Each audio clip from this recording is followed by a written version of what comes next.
اقبال خضر عصر ہے، اس زمانے کے خضر ہیں۔ آپ پوچھیں گے کیوں؟ اس لیے کہ مطالعہ قرآن سے جو خضر کی تعریف مجھے معلوم ہوتی ہے وہ یہ کہ خضر علامت حیات ہے۔ جب موسیٰ علیہ السلام اور ان کے ساتھ ان کے خادم اور ان کے شاگرد حضرت یوشع بن نون یہ دونوں گئے تلاش خضر میں، تو انہیں جو جگہ بتائی گئی وہ مجمع البحرین تھا۔ دو باتیں قابل توجہ ہیں جو اقبال کو میرے نزدیک خضر عصر بناتی ہیں۔ جہاں دو دریا آپس میں ملتے تھے وہ جگہ دو دریاؤں کا سنگم تھا، وہاں ملیں گے فوجدا عبدا من عبادنا۔ مچھلی انہوں نے ساتھ لے لی تھی، بنی ہوئی تلی ہوئی، وہاں تھوڑی دیر رکے، مچھلی زندہ ہو کے سرنگ بنا کے چلی گئی۔ آگے پہنچے تو موسیٰ علیہ السلام نے کھانا طلب کیا۔ یوشع بن نون نے عرض کیا کہ حضرت وہ جو دو دریاؤں کا سنگم تھا جہاں رکے تھے تھوڑی دیر کے لیے، وہ مچھلی مردہ، بنی ہوئی، تلی ہوئی، کٹی ہوئی اس جگہ زندہ ہو کے دریا میں چلی گئی تھی۔ آپ نے فرمایا ذالک ما کننا نبغی، یوشع بن نون وہی جگہ ہے جس کی تلاش میں ہم نکلے تھے۔ خضر وہاں ہوگا جہاں موت حیات میں بدل جائے۔ خضر علامت حیات ہیں۔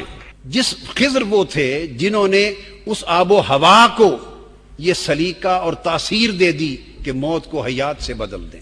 اقبال دو وجوہ کی بنا پر مجھے خضر عصر نظر آتے ہیں۔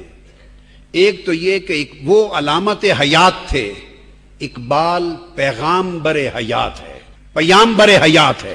اقبال کا پورا پیغام حیات پر مبنی، تپش حیات پر مبنی، حرکت حیات پر مبنی ہے۔ اقبال نے موت کو حیات میں بدلنے اور مردہ قوم کو زندہ قوم میں بدلنے پر پورا فکر دیا ہے۔ اور دوسرا سبب، اقبال سنگم ہیں دو دریاؤں کا جہاں خضر ملتا ہے۔ اور آپ کسی کو پڑھ لیں، آپ کو دو دریاؤں کا ایسا سنگم کہیں نظر نہیں آئے گا جو اقبال میں ہے۔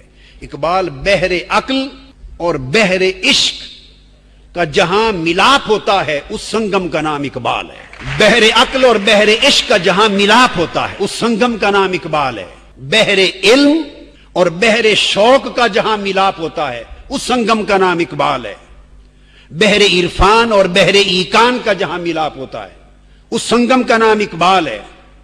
بحر فلسفہ اور بحر معرفت کا جہاں ملاپ ہوتا ہے اس سنگم کا نام اقبال ہے۔ بحر جدت اور بحر قدامت کا جہاں جدید اور قدیم دو دریاؤں کا ملاپ ہوتا ہے اس سنگم کا نام اقبال ہے۔ اور بحر سکون و اطمینان، ایک طرف قلب و روح میں سکون اور اطمینان کی کیفیت ہو، ایک طرف پوری زندگی میں حرکت، اضطراب اور انقلاب ہو، تو بحر سکون اور بحر انقلاب کا جہاں ملاپ ہوتا ہے اس عجیب سنگم کا نام اقبال ہے۔ اور اسی طرح مشرق اور مغرب کا جہاں ملاپ ہوتا ہے اس ایک حسین سنگم کا نام اقبال ہے۔